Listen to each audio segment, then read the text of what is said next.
एक ब्लॉक होता है जिसमें हम कोड को अपना अ, इस तरीके से समझ सकते हो आप। एक तरीके का एक छोटा सा प्लेस होता है जहाँ पे हम अपने कोड को स्टोर करके रखते हैं, ठीक है। और ये जो फंक्शन जो होता है ना, वो उसी समय वर्क करता है जब हम उसको कॉल करते हैं, अदरवाइज हमारा फंक्शन वर्क नहीं करता है, ठीक है। अब कॉल करने से क्या मतलब है वो मैं आपको अभी 1 मिनट बाद आपको अभी बताता हूँ क्या होता है इस क्वेश्चन।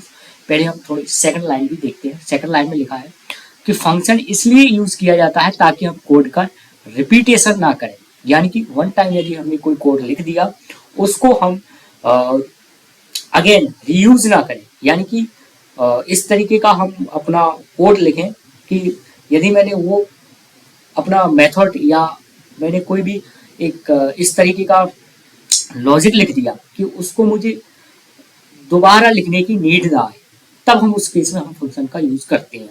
अब ये जो मैं कह रहा हूँ हो सकता है आपको थ्योरी समझ में ना आ रही हो, तो मैं इसको आपको प्रैक्टिकल करके ही बताऊंगा, तब थोड़ा और क्लियर हो जाएगा। ओके, फंक्शन हमारे पास 4 टाइप के होते हैं। फर्स्ट होता है नो पास नो रिटर्न। नो पास नो रिटर्न से क्या मतलब है वो मैं आपको बताता हूँ अभी, ठीक है। सेकंड होता है पास एंड रिटर्न। थर्ड होता है pass but no return. Fourth होता है no pass but return. Okay, तो फंक्शन एक तरीके का ब्लॉक कोड होता है जो तभी वर्क करता है जब हम उसे कॉल करते हैं। और सेकंड लाइन में लिखा है फंक्शन इसलिए लिखते हैं ताकि उसका रिपीटेशन ना करना पड़े, ठीक है। अब मैं एक काम करता हूँ, यहाँ पर फंक्शन बनाता हूँ। फंक्शन बनाने के लिए हमें एक डिफाइन नाम का एक कीवर्ड होता है जिसका यूज करना पड़ता है, ठीक है। जैसे मैंने डिफाइन लिखा, डिफाइन के बाद पाइथन समझ जाता है कि अब आप किसी भी नाम का एक फंक्शन डिफाइन करने वाले हो। सपोज मैंने फंक्शन का नाम ये लिख दिया, लेकिन मैं इस तरीके का नाम नहीं लिखूंगा, कुछ भी लिख सकते हैं, मैं इस तरीके का नाम लिखूंगा फंक्शन। ध्यान रखना आप लोग, फंक्शन वही नाम लिखना जिससे रिलेटेड आप उस फंक्शन के अंदर कोड लिख रही हो। जैसे सपोज मान के चलो मैं 2 नंबर ऐड करने वाला हूं, तो मैंने सम नाम का या ऐड नाम का या फिर एक काम करता हूं सम नाम का एक मैंने फंक्शन बना दिया, ठीक है। फंक्शन बनाने के ध्यान रखना जब भी कोई वेरिएबल, सपोज वेरिएबल हमारा ये होता था, लेकिन यदि मैं इस तरीके का यूज कर देता था स्मॉल ब्रैकेट, तो समझ जाते थे कि ये अब ये हमारा फंक्शन है, ठीक है। तो ध्यान रखना फंक्शन की पहचान क्या है, इसमें एक डिफाइंड कीवर्ड होना चाहिए, ये डिफाइंड कीवर्ड है।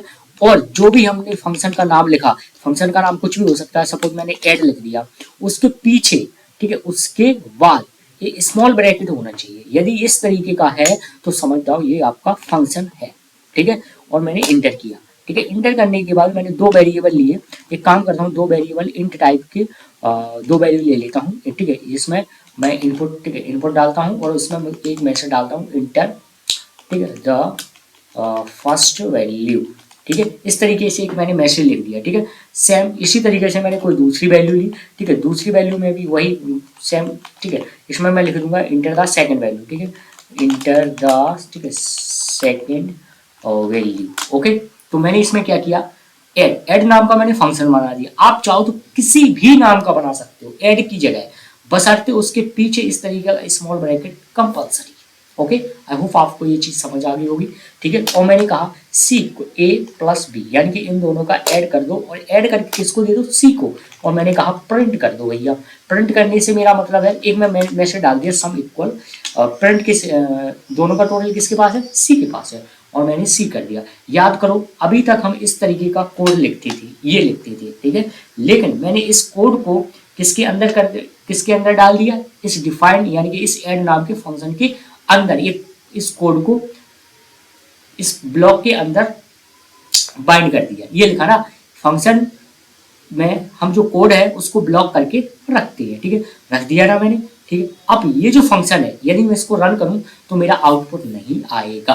क्यों नहीं आएगा उसका रीजन मैं अभी आपको बता रहा हूँ, ठीक है। जैसे मैंने रन किया, टर्मिनल में मेरा आउटपुट क्या आया देखता हूँ, ठीक है। टर्मिनल में कुछ भी आउटपुट नहीं आया, ठीक है। टर्मिनल में मेरे पास कुछ भी आउटपुट नहीं आया। क्यों नहीं आया, देखो आप इसकी सेकंड, सॉरी, आप ये पढ़ो, विच ओनली रन, ये रन कब करता है, जब हम इसको कॉल करते हैं।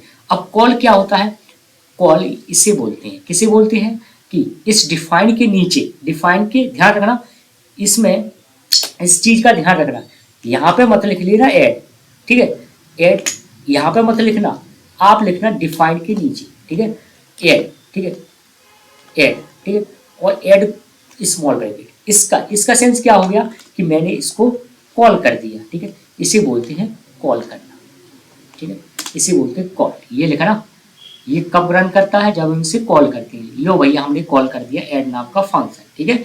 जब भी हम कोई भी कोड, किसी भी तरीके का कोड बना सकते हैं हम, बशर्ते वो डिफाइन के अंदर यानी कि फंक्शन के अंदर होना चाहिए। और ये मैंने कॉल कर दिया, ठीक है, कॉल कर दिया, मैंने फिर से रन किया, अब मेरा ये फंक्शन वर्क कर जाएगा क्योंकि मैंने इस फंक्शन को कॉल कर दिया, ठीक है। तो अब देखो टर्मिनल में क्या आएगा, टर्मिनल में आया कि इंटर करूँ तो फर्स्ट वैल्यू डाल दी 6।